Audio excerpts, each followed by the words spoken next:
Avui també celebra el Dia Mundial de l'Agricultura. A tots ens agrada, moltes vegades saben que jo parle molt de menjar, no? Ens agrada agafar una tomata i partir-la amb un poc de sal i un poc d'oli, o un pepino, no? I tantes fruites i verdures o hortalisses que ens agrada.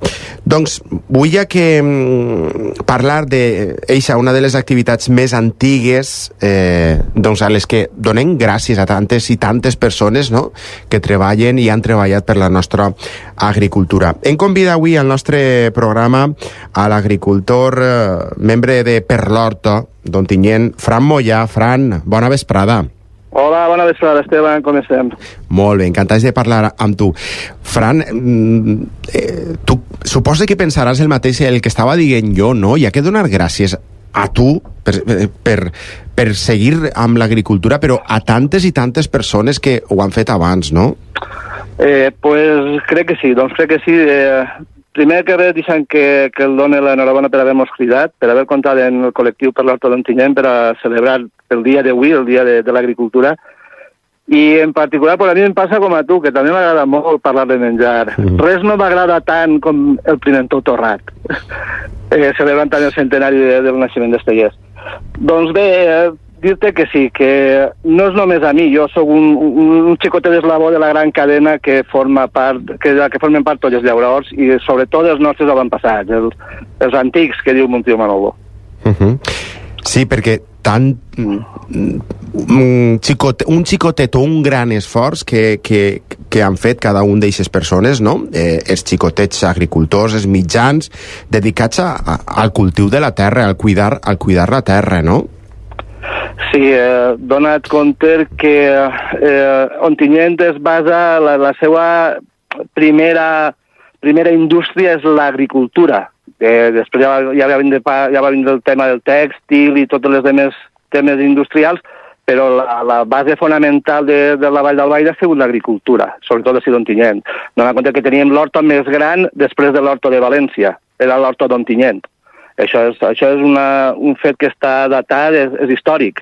L'horta d'Ontinyent és històrica, vamos. I totes aquestes persones que han treballat i han lluitat per mantenir la terra es mereixen un gran respecte per part nostra. Ara estem en un moment, portem ja uns anys, en un moment complicat, no?, perquè hi ha molts reptes per davant, no?, al sector agrícola, amb el canvi climàtic, la sequera, si plou, no plou, com estos dies, si cau pedra, no?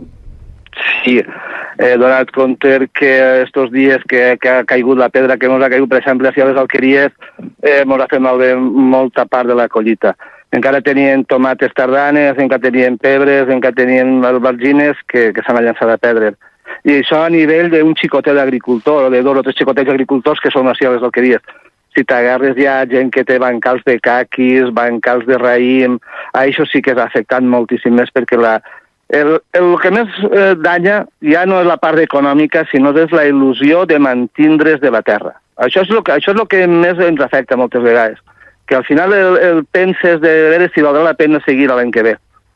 Comprens? Sí. I a banda d'això, el principal repte al que s'enfronta avui per avui el llauraor, el xicotet i el mitjà llauraor, és el donar-los així dels nostres productes. Les grans superfícies estan menjant-nos per tots els postos, entonces costa molt tirar avant. He donat compte que en Àsia Ontinyent hi ha 2 o 3 grans superfícies que han fet que tanquen la majoria de xicotets mercaets i de tendes al Pen Menor, que dic jo, com era Cal Hermano, com era José el de Sant Rafael, com era Fuset. En aquests establiments el xicotet llaurador encara podia anar i defendre els seus productes, perquè li portava l'estament, i com no havien quasi intermediaris, encara tragués el jornal. Però avui per avui ja és impossible. O vas tu directament a vendre els teus productes o estàs condemnat a no poder viure d'això. Fran, encara vegem als carrers, no?, a Ontinyent, sobre ser una ciutat de més de 38.000 habitants, no?, encara vegem a les portes d'algunes cases com l'agricultor posa, doncs, la seva verdura, no?, per vendre-la, per oferir-la als demés. Sí, Esteban, gràcies a Déu, bueno, jo no soc creient, però gràcies a Déu encara hi ha persones que posen a la seva porta la caireta en la seva cabeceta d'all, la seva ceba, la seva carilleta, la seva tomata. Això és digne de veure, cada cosa el que siga. El que passa que si el fixes també, mira que la mitjana d'edat de totes aquestes persones és de 70 anys en amunt. Això també fa pensar que els joves no estan en el tema de l'agricultura. I això sí que és llastimós, és una pena. Nosaltres aquí a les alqueries, bueno, ho sabeu perquè alguna vegada ho heu comentat també a la ràdio, tots els estius organitzem visites dels xiquets dels instituts per a que coneguen la terra, per a que coneguen els bancals, per a que a lo millor s'ensenya dins d'ells una xispeta de dir, jo de major vull ser llaurador. És una tasca molt gran, però bueno, ho intentarem. I he tergiversat un poc les teves paraules, me n'he anat un poc per les rames. Sí, encara hi ha gent que ven al permenor a la porta de casa, però ja són els menys. Fran, parla'ns d'eixes varietats tradicionals d'Ontinyent i de la Vall d'Albaida que vosaltres, no? Vosaltres, per exemple, esteu intentant que i com molts xicotets agricultors, no? Que no es perguen, no? Sí, sí que de veres que tenim algunes varietats que ja estan quasi donades per desaparegudes i que la cabuderia i l'empenyo d'alguns de nosaltres per mantindre-ho pues, estan donant els seus fruits. Hi ha un fenomen a les alqueries de Reig que el diuen Carlos Valls, que ha aconseguit tornar a traure davant la safanòria morada, que això estava quasi desaparegut, ha aconseguit que el nap d'Ontinyent torni a estar en boga, i estem tots, o molta gent està plantant altra vegada nap d'Ontinyent. El meló d'or, per suposat, ja és una cosa ja de diversos anys que està promocionant-se, gràcies també en part de l'ajuda de l'Ajuntament. I què més hi ha? Hem aconseguit també recuperar una varietat de batjoqueta que es donava ja també quasi per perduda, que és la batjoqueta mantecosa o de la manteca, que és una batjoqueta molt semblant a la bobi, a l'hora per fer-nos una idea, però en comptes de ser redoneta i curteta, pues és un poc més llarga i és plana. La batjoqueta també està molt, molt bona. Jo què sé, són moltes més coses que estem així treballant en elles. La tomata rosa de la Vall d'Albaida, per suposat. Carlos és un crac en aquesta tomata, és un forofo d'aquesta tomata. I nada, ahí anem, continuant, intentant mantenir aquestes llavors que no es perguen. Ara estem intentant també replegar el fesol de la ferradura o del renyó, que es dia abans. També una batjoqueta roja llarga que es cultivava així per les terres d'Ontinyent, que també n'hi ha molt poquetes. Estem intentant localitzar llavors d'aquesta batjoqueta. I ahí anem. Ahí aneu. En la lluita, no? En la lluita de l'agricultura tradicional, ecològica, no? Sí, per suposat. Així a les alqueries practiquem l'ecoagricultura perquè no estan tots els bancals declarats en eco, però sí que ja fa molts anys que així per la zona de les alqueries no es tira gens de pesticides, no abonem en fem d'animal, en compostatge, i els productes que es tiren als nostres cultius són totalment ecològics.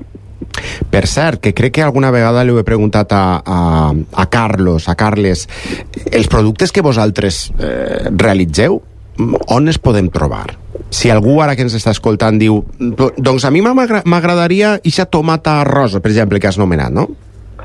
Doncs mira, ja com hem dit abans, l'eixida dels nostres productes està prou fotuda. Entonces, n'hi ha que vindre a les alqueries, localitzar-nos, que estem a les alqueries de Reig, camí de la Font Santa Ramal número 2, i nada, vindre així, posar-se en contacte amb nosaltres, o bé per entrar al Facebook per l'Horta d'Ontinyent, que ahir vos facilitarà tota la informació d'on estem. M'enteneu? Sí. Tot aquell que vulgui provar els nostres productes, pues és això, posar-se en contacte directament amb nosaltres. Fran, alguna coseta més que vulguis afegir en este Dia Mundial de l'Agricultura? Pues mira, parlant del Dia Mundial de l'Agricultura i tot, sí que volia fer dos anotacions. Una és que l'Ajuntament, després de molts anys, pareix que sí que ha iniciat ja en ganes de que això vagi avant el Consell Agrari local, i això és una cosa molt d'agrair a l'Ajuntament, i nada, espero que contem en ell i ell que compta en nosaltres per revaloritzar l'Horta d'Ontinyent i que no es perga. I per un costat, I per l'altra, encara que ja hem començat a fer alguna activitat, recordar a tots els oients que tenim un tresor en el Pou Clar, que és la Sèquia Nova, que enguany complirà 600 anys. Entonces anem a fer una sèrie d'activitats per commemorar aquesta efemèride i esperem que aquesta Sèquia Nova, que complís 600 anys, pues, pugui irrigar les hortes d'Ontinyent 600 anys més. Tenim una gran por de que el polígon industrial vagi ampliant-se, només fan que oferir metres i metres quadrats de terreny de sol, que en teoria diuen que és industrial, i va a menjar-se el poquiu que queda d'horta. Aleshores, intentarem per tots els mitjans que això no passe, agrair a tot el món el suport que està donant-nos, i nada, estarem ahí per lo que faci falta. Esteban, moltíssimes gràcies d'haver comptat amb nosaltres, de veres. Com sempre, un plaer. I anirem parlant del que has dit, d'eixe fet, d'eixe 600 aniversari de la Sèquia Mare d'Ontinyent. Fran Moya, moltíssimes gràcies. Gràcies a vosaltres, que tingueu un bon dia. Igualment, adeu. Gràcies, adeu.